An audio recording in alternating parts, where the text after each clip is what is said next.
Có từ từ.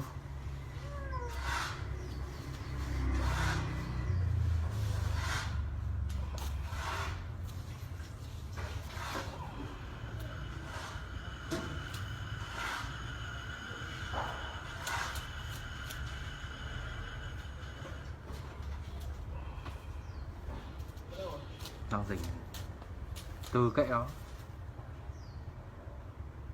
Phải như này vào bắt được, vào gần bắt được.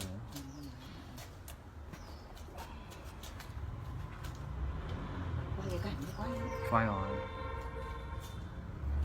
Quay hết. Cái đồng này là mèo cùng chim.